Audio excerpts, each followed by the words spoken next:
Halo semuanya, perkenalkan. Nama saya Daniel Purnomo dengan NIM 187241001. Dan saya di sini bersama dengan kelompok saya ada Fatir Kusuma dan juga Muhammad Davi Aritama, yaitu kami sekelompok akan mempresentasikan tentang game Tic-Tac-Toe yang sudah kami buat.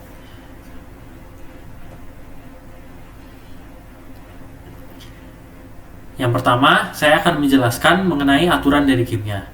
Jadi yang pertama, game Tic-Tac-Toe ini melibatkan dua pihak, yaitu manusia dan juga komputer. Manusia atau user menggunakan simbol X, lalu bot atau komputer menggunakan simbol O.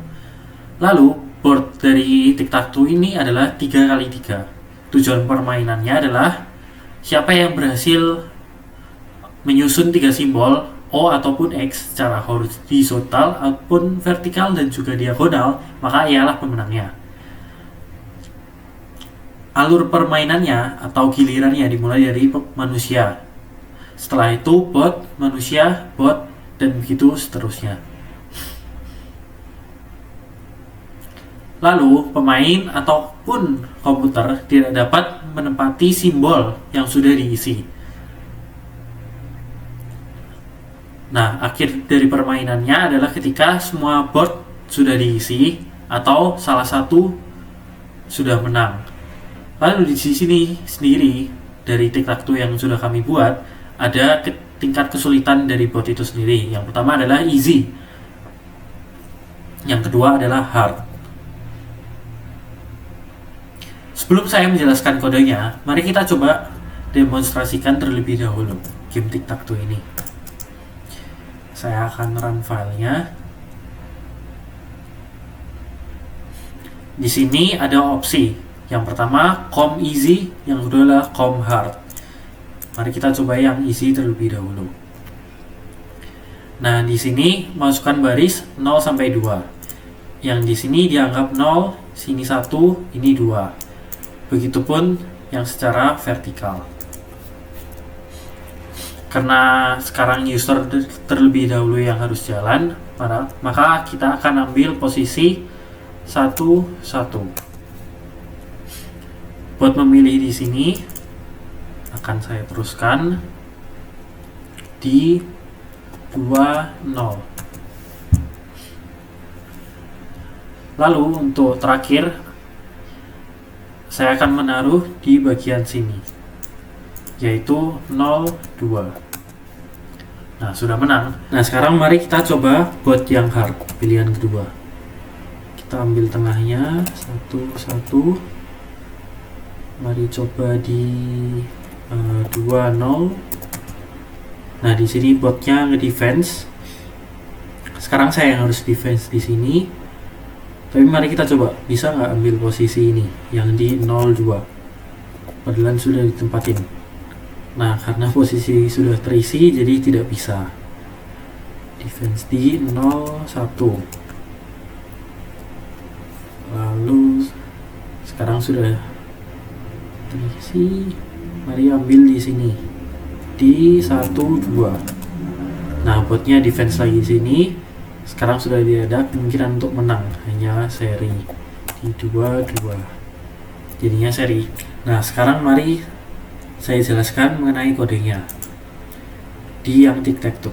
Di blok 1.1 yang pertama ada import, lalu kelasnya Tic-Tac-Toe, lalu di sini ada system out print untuk pilih mode permainan. Yang tadi pertama muncul, yang pertama easy, yang kedua hard. Setelah memilih next, lalu ada juga tampilkan boardnya Xdips. Lanjut blok 1.2. Nah, di sini loop sampai game selesai, yaitu ada masukkan baris 0 sampai 2 untuk pemain agar bisa memasukkan di mana kita menempatkan X-nya. Lalu else-nya giliran bot. Kalau botnya easy, pakai yang get random move. Jadi dia naruh O-nya itu random. Setelah itu Xdips lagi update di display-nya atau update board-nya setelah suatu move. dilakukan, baik dari pemain ataupun bot. Lalu blok terakhir 1.3, yaitu terakhir juga di tic-tac-toe ini, digunakan untuk mengecek apakah ada pemenang atau sudah di hasil akhir. Jadi ada 3 kondisi di sini. Yang pertama, usernya menang, yang kedua botnya menang, lalu yang terakhir adalah seri atau tidak ada yang menang, seperti yang di kasus hard tadi. Nah, sekian presentasi dari saya, akan dilanjutkan oleh rekan saya, yaitu Davi. Selanjutnya pada bagian board, pada blok pertama ini di mana mempresentasikan papan permainan tic-tac-toe yang berukuran 3x3, di mana menggunakan matriks 2 dimensi data bertipe integer untuk menyimpan satu sel. Misal 0 untuk kosong, 1 untuk pemain O, dan -1 untuk pemain X. Variable turn menunjukkan giliran pemain saat ini. Contohnya 1 untuk O dan juga -1 untuk X. Konstruktor kelas menginisialisasi papan permainan dengan nilai-nilai 0 dan mengatur giliran permain tersebut sesuai parameter turn yang diberikan saat objek dibuat. Selanjutnya pada blok yang kedua digunakan untuk menampilkan kondisi papan ke layar. Tiap sel yang ditampilkan sebagai min atau minus atau juga O atau X tergantung pada isinya. Ini membantu pemain melihat status permainan saat ini. Sementara itu setboard mencoba menempatkan simbol pemain saat ini pada baris dan kolom tertentu jika sel tersebut masih kosong, misalnya bernilai kosong. Jika berhasil, giliran akan berganti ke pemain lainnya dan mengembalikan true. Jika gagal, karena sel sudah terisi, fungsi akan dikembalikan ke false. Selanjutnya di blok ketiga ini, fungsi winner digunakan untuk mengecek apakah ada pemain yang menang. Jika ia akan menghitung jumlah nilai pada tiap baris, kolom, dan juga kedua diagonal. Jika jumlah satu baris, kolom, atau diagonal adalah 3, berarti pemain adalah O dengan nilai 1, yang artinya menang. Jika jumlahnya -3, maka pemain X dengan nilai -1 akan menang. Jika tidak ditemukan kombinasi kemenangan, fungsi akan mengembalikan nilai 0, yang berarti belum ada pemenangnya. Selanjutnya pada blok 4 ini, fungsi game over memeriksa apakah permainan sudah selesai. Jika winner mengembalikan nilai selain O, permainan dianggap kosong, maka permainan dianggap selesai. Jika tidak ada pemenang, namun seluruh sel telah terisi, permainan juga dianggap berakhir. Jika masih ada sel yang kosong, permainan belum selesai. Sedangkan Get random move digunakan untuk menghasilkan langkah acak dari komputer. Metode ini memiliki secara acak koordinat dari sel yang masih kosong. Baik, kali ini saya akan melanjutkan penjelasan dari teman saya, yang mana yang pertama ada fungsi get best move, yang mana ini mengimplementasikan strategi AI berbasis algoritma yang digunakan untuk menentukan langkah terbaik bagi pemain. 0 atau nilai 1, AI akan mencoba semua kemungkinan langkah yang tersedia, lalu mengevaluasi skor hasil dari tiap langkah menggunakan fungsi minimax. Nah, dari semua kemungkinan ia memilih langkah dengan skor tertinggi sebagai langkah yang paling baik. Fungsi ini mengembalikan koordinat sel terbaik sebagai array I dan J.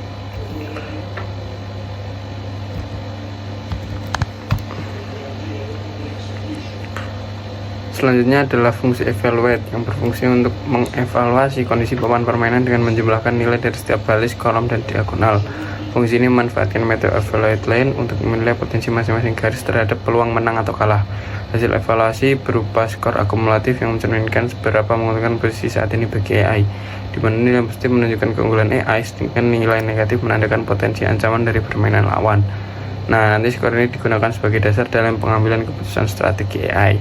Jadi kalau misalkan tim punya 2 yang berjejer, itu nanti akan merugikan AI, jadi itu dianggap sebuah mulai negatif.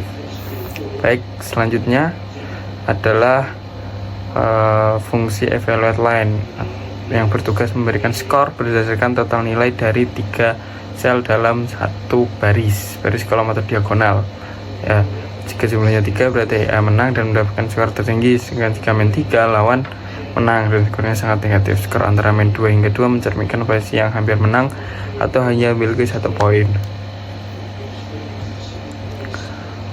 Baik untuk AI maupun lawan, fungsi ini penting dalam memberikan penilaian granular terhadap setiap peluang atau ancaman di lawan dan sangat mendukung algoritma seperti Minimax untuk memilih langkah terbaik. Nah, jadi kesimpulannya program detektif ini menggabungkan antar muka penggunaan berbasis teks dengan kecerdasan buatan sederhana untuk mengandalkan 2 mode, yaitu easy dan hard. Mode easy mengandalkan langkah acak, sedangkan mode hard menggunakan evaluasi skor berdasarkan posisi papan untuk menentukan langkah terbaik bagi bot dengan strategi yang heuristik, melalui pemanfaatan fungsi evaluasi dan pengecekan kondisi kemenangan. Program memainkan permainan hingga selesai, menampilkan papan secara dinamis dan menentukan hasil akhir. Struktur kode yang modular dan logika permainan yang sistematis menjadikan program ini sebagai implementasi dasar yang efektif sederhana pada permainan papan. Mungkin sekian presentasi dari kami izin dulu diri. Saya Daniel dan Davi, mohon maaf jika ada kesalahan. Terima kasih. Wassalamualaikum warahmatullahi wabarakatuh.